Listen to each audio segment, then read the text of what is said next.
मैं आपसे ये जानना चाहता हूं कि खबरें ये आ रही हैं कि इस वक्त ईरान भी सऊदी अरब की तर्ज पर आपके साथ को मुआहदा करने जा रहा है, कोई एयर डिफेंस का ये सामान अब आगे बढ़ता जा रहा है, ये चीज़ें आगे डे बाय डे फॉरवर्ड होती जा रही हैं। आप इसको किस नज़र से देख रहे हैं? मुस्तकबिल में कोई प्लान ऐसा बन रहा है कि हम ईरान के साथ शोल्डर मिला के खड़े होंगे? एयर मार्शल साहब जी, मेरे ख्याल में तो शहजाद साहब, this is going to be the best thing to happen in the Muslim world. देखिए, इस वक्त मुस्लिम वर्ल्ड के अंदर दो कंट्रीज हैं जो दो डिफरेंट पावर सेंटर्स को रिप्रेजेंट करती हैं। एक सऊदी अरेबिया है जो सुन्नी मुस्लिम्स को रिप्रेजेंट करता है और एक ईरान है जो शिया मुस्लिम्स को रिप्रेजेंट करता है। वेस्ट ने पिछले 35-40 साल से इसी डिवाइड के ऊपर मुसलमानों के अंदर तफरका पैदा करने की कोशिश की है। और अगर कल सऊदी अरेबिया और ईरान के दरमियान एक नॉन एग्रेशन का मुआहदा हो जाता है जिसके ऊपर उन्होंने बातचीत शुरू कर दी है, तो मेरे ख्याल में इस इलाके में या मुसलमानों के लिए इससे बेहतर कोई चीज नहीं हो सकती। दूसरी चीज ये है कि गल्फ कंट्रीज को और मुसलमान कंट्रीज को अंदाजा हो गया है कि इजराइल जो है वो इस इलाके के अंदर आपके साथ दोस्ती करने नहीं आता, वो आपको इस इलाके में आपके ऊपर एग्रेशन करने आता है। पिछले 5-6 सालों में अगर आप शहजाद साहब देखें, इजराइल ने 5 कंट्रीज के ऊपर 5 कंट्रीज से जमीन जबरदस्ती छीनी है। सीरिया, जॉर्डन, पैलेस्टाइन और अब लेबनान। सो मेरे ख्याल में अब गल्फ कंट्रीज को समझ में आ गया है कि उनको अमेरिका के साथ तो ताल्लुकात रखने हैं क्योंकि उनका सारा पैसा अमेरिका के पास है, लेकिन उनको अब इस इलाके के अंदर अगर एक नॉर्मल कंट्री की तरह रहना है तो उनको एक नया डिफेंस पैराडाइम की बुनियाद रखनी पड़ेगी जिसके अंदर ईरान भी शामिल होना चाहिए। और मेरे ख्याल में अगर ये डिफेंस पैराडाइम बनता है तो इस डिफेंस पैराडाइम को लीड पाकिस्तान कर सकता है, क्योंकि पाकिस्तान इस वक्त मुस्लिम दुनिया का वाहिद मुल्क है जिसके ऊपर सारी मुस्लिम कंट्रीज को कॉन्फिडेंस है। ईरान को भी कॉन्फिडेंस है, सऊदी अरेबिया को भी। साहब, क्या कोई ऐसी बात भी आपके नॉलेज में आ रही है या मुमकिन तौर पर हो रही है कि ईरान से तेल के बदले आप हमारे JF थंडर तैयारे 17 जो हैं वो हम उनको प्रोवाइड करेंगे? कोई इस तरह की मामला भी आगे बढ़ते नजर आ रहे हैं आपको मुस्तकबिल में? सच्ची बात है शहजाद साहब, मेरी नॉलेज में ऐसी कोई चीज नहीं है, लेकिन ये तो एक बहुत छोटी सी यानी कि एक्सचेंज है।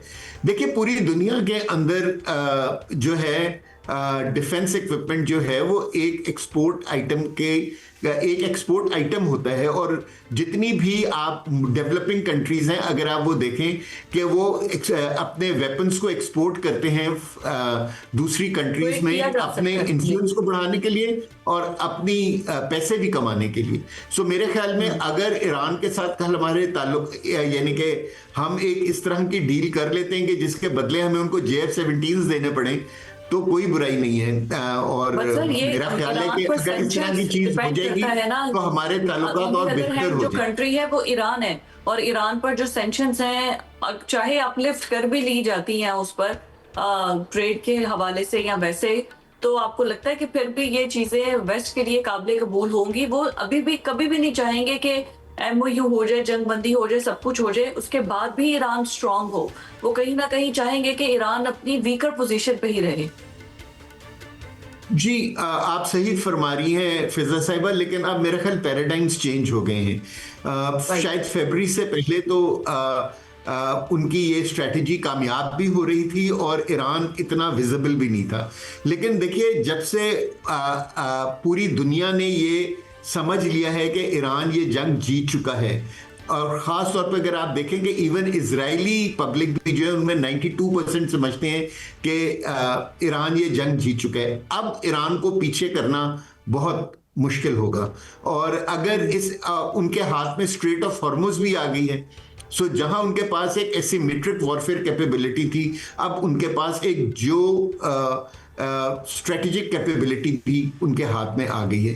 सो मेरे ख्याल में कि अगर इस इलाके की कंट्रीज जो हैं, खासतौर पे गल्फ कंट्रीज हैं, क्योंकि 7 गल्फ कंट्रीज जो हैं वो अपना ट्रेड जो है वो पर्शियन गल्फ और गल्फ ऑफ ओमान से करती हैं, अगर इन कंट्रीज ने एक नॉर्मल कंट्रीज की तरह बिहेव करना है, यानी कि एक्सपोर्ट टूरिज्म और इन चीजों को फरोग देना है, तो उनको ईरान के साथ ताल्लुकात अच्छे रखने होंगे। अब it is not a choice, it is a compulsion. अच्छे मार्शल साहब, ताल्लुकात अच्छे ताल्लुकात की बात भी आपने कर दी और आपने ये भी फरमा दिया कि तैयारे देने में भी कोई बुराई आप नहीं समझते, तो फिर तो गैस पाइपलाइन बिछने आ गई। ये हमारी जनाब, अगर गैस पाइपलाइन पाकिस्तान में आ गई और उसके बाद पेट्रोल आ गया, तो मेरी मौशियत तो कहां से कहां चली गई। किस तरह देख रहे हैं फिर पाकिस्तान को आप, एयर मार्शल साहब? जी, मैं आपकी ही तरह दुआगो हूं कि अल्लाह ताला हम सबको ये दिन देखना नसीब फरमाए कि हम ईरान के साथ एक नॉर्मल कंट्री, एक नॉर्मल नेबर्स की तरह रह सकें।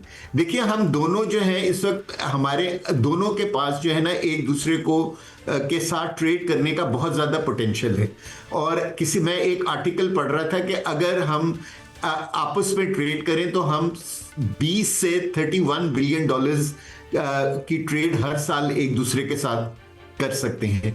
सो मेरे ख्याल में तो ये बहुत अच्छी चीज़ होगी कि अगर हमारे और ईरान के ताल्लुकात इस नहज पे पहुंच जाएं कि हम एक दूसरे के साथ ये ट्रेड कर सकें। लेकिन देखिए, इसमें ना जहां तक वेस्ट, जैसे फिजा साहिबा ने एक सवाल पूछा था, वेस्ट भी जो है ना वो इतना comfortable probably in the short term इस अरेंजमेंट के साथ नहीं होगा। सो पाकिस्तान को चाहिए कि अपने कार्ड्स बहुत सेंसिबली खेले। अगर ईरान से पेट्रोल आ गया तो 150 रुपए मुझे लग रहा है पाकिस्तान में सेल होना शुरू हो जाएगा।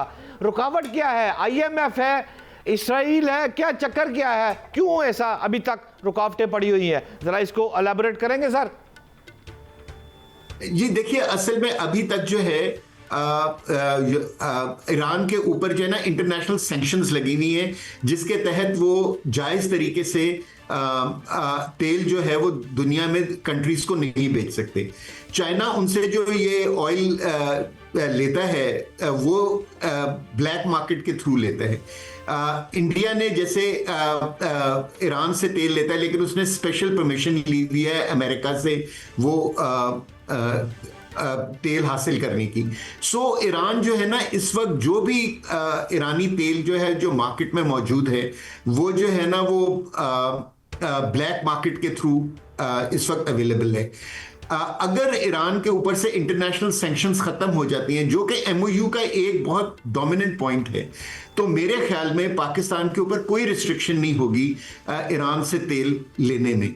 लेकिन ये एक प्रोसेस है और इसी प्रोसेस को स्टेगनेट करने के लिए इजराइल और उसके हवारी जो है वो इतनी कोशिश कर रहे हैं कि किसी तरह MOU की इम्प्लीमेंटेशन ना हो, क्योंकि जब भी MOU की इम्प्लीमेंटेशन होगी तो ईरान ये जो ब्लैक में चीज़ें बेच रहा है वो नॉर्मली हर कंट्री को बेच सकेगा और उसकी इकोनॉमी भी बेहतर हो जाएगी, और दूसरी और जो ऑयल और गैस की प्राइसेस हैं वो नीचे जाएंगी, क्योंकि उसका जो ऑयल है वो इंटरनेशनल ओपन मार्केट में आ जाएगा फॉर सेलिंग।